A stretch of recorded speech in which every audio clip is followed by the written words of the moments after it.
Welcome back to Focus on Health. In case you're joining us right now, we're talking about World AIDS Day. And with me on set is Daktari, going to be taking us through that topic. Thank you so much, Daktari, for joining us today. So, Daktari, even before we head on to our topic, which is World AIDS Day, kindly introduce yourself to our viewers. Thank you very much for having me on this show. I am Dr. Tabitha Wangeri, Director, Wellness and Rehabilitation Services, Kenyatta University.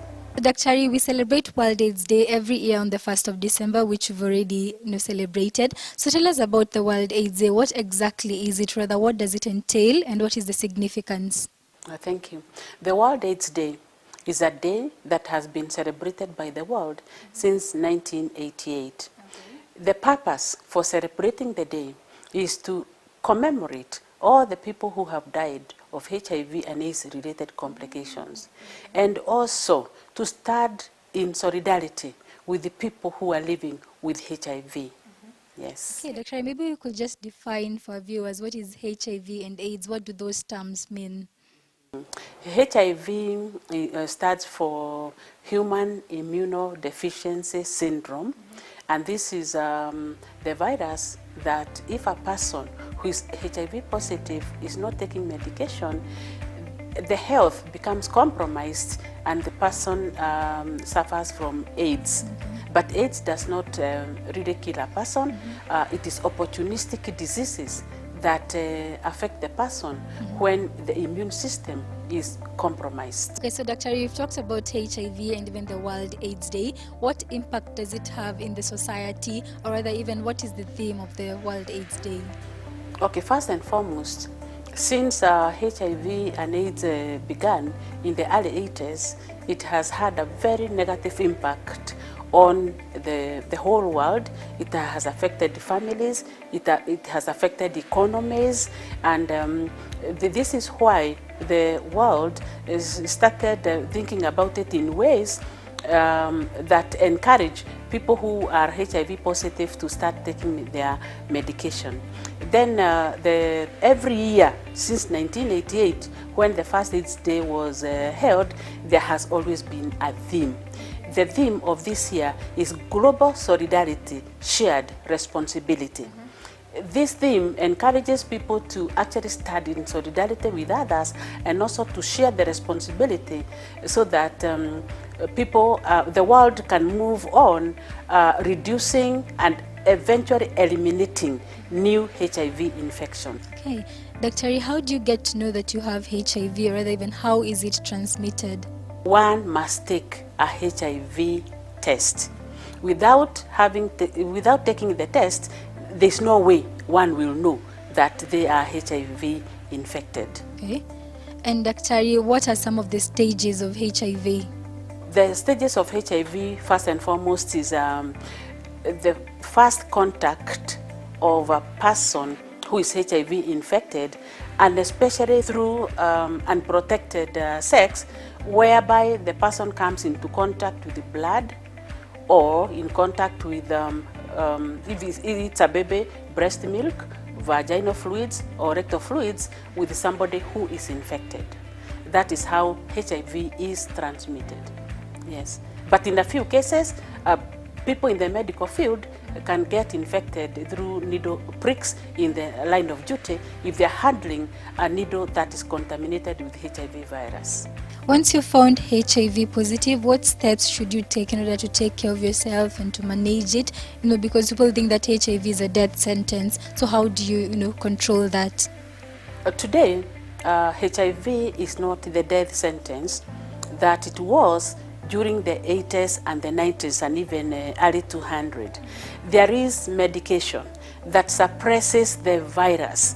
And when the virus is suppressed, then the person can live a healthy and productive life, as long as they are taking the medication as it is prescribed, and as long as the person is seeking psychosocial support, and as long as also the person is protecting themselves from being infected by another strain of the virus. Doctor, you've talked about those people who are already positive. Let's talk about those people who are negative. So you have not yet contracted HIV. How do you protect yourself from contracting HIV and AIDS? Protecting oneself from HIV infection is as easy as ABC. A, will stand for abstinence, abstaining from all activities, sexual and otherwise, that will predispose someone to HIV infection. So we tell people who are not engaging in sex, and especially teenagers, to abstain from sex.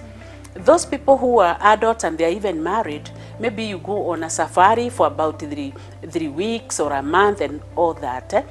One can abstain until they come back home, and we call that one secondary abstinence. Then we also tell the people who are married or in stable relationships to be faithful. That's where the B is coming in. But we also put a caveat. Don't just be faithful if you do not know the status of the person.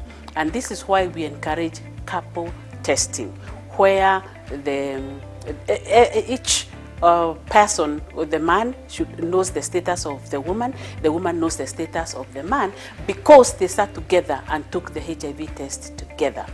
That way they protect themselves from HIV. Then the C stands for condom use, and it's not just condom use, it is consistent and correct use of the condom. Whether it's the male condom or the female condom, they should be used correctly and consistently. Okay, thank you so much, Dr. Quite some information in there. So let's talk about, currently we're experiencing the COVID-19 pandemic. If you have COVID-19 and you also have HIV, how do you manage, because you say that most people die because not of HIV, but these other diseases. How do you manage that? Being HIV positive during these COVID times, we already know that HIV is an underlying condition, and therefore if a person is HIV positive and then COVID comes in, it's a very, very tricky thing. So maybe we begin from the point of protection, the wearing of the mask, the social distancing, and the washing of the hands all the time, and just making sure that the person is doing all the right things. On the event that the person experiences the COVID symptoms, they should not just sit home or wait for them to go, they should seek medical help. Let's go back to the World AIDS Day. So it has already passed, but even during this month, December, how do we embrace this World AIDS Day? How do we support people living with HIV and AIDS? First and foremost, the issue of stigma and discrimination. We should make sure that we extend love, affection to people that we know who are HIV positive. We should always remind them to take their medication. And we should encourage them also to seek psychosocial support so that they can live long. And indeed, even just having the person share their experiences, how they feel, their fears and everything. If we know such a person, and these people are our friends, they are our parents sometimes, they are our brothers, they are our sisters, they are our co-workers. So just making sure that we do not stigmatize or discriminate against them. Okay. Yeah. So Dr. Even as you wind up, what are your final remarks to our viewers regarding World AIDS Day? My remarks are this: let everybody know their status, because HIV, and it's a very, very sad story that Kenya is the third largest epidemic. And this is very sad this day and age.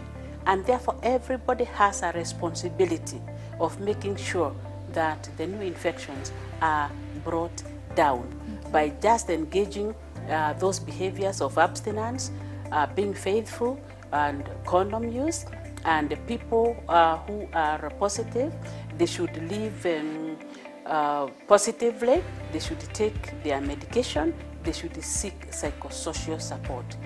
And mostly, I want to encourage the men to access testing. In Kenyatta University, we have HIV testing that goes on in Ghana 4. This service is free of charge, and this service is offered from Monday to Friday during business hours. But if, again, you're not in Kenyatta University, these services are never too far away from you, and you should take the responsibility of seeking the service, so that if you're negative, you guard that status, and if you're positive, you be put on medication. Okay, thank you very much, Daktari. It's a pleasure having you here today. So we have come to the end of our show, and there you have it from Daktari. Let's get tested and let's create more awareness on the World AIDS Day. I've been your host, Bori Michelle. Until next time, stay safe and stay healthy. I will leave you with the Health You segment.